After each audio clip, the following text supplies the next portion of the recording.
Тынық мұхиттың Мексика мен Гавай аралы арасындағы нүктесінен 4000 метр тереңдікте сырлы іздер табылды. Кейбір ғалымдардың пікірінше бұл беймәлім ұшатын аппараттардың ізі болуы мүмкін. Сәлем достар, пайдалы ақпарат арнасына қош келдіңіздер.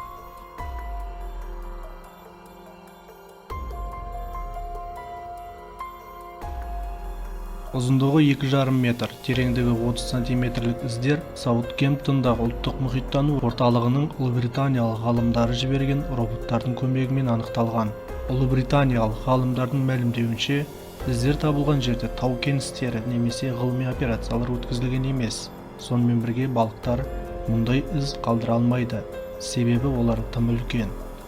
Ғалымдардың бірі доктор Ли Марштың айтуынша, іздер кездейсоқ түспеген. Мұндай үлкен іздерді киттер ғана қалдыра алады. Ал киттердің 4000 метр тереңдікте жүруі өте сирек кездесетін жағдай. Өзге сарапшылар бұл іздер өзге ғаламшарлық техниканың іздері екеніне сенімді.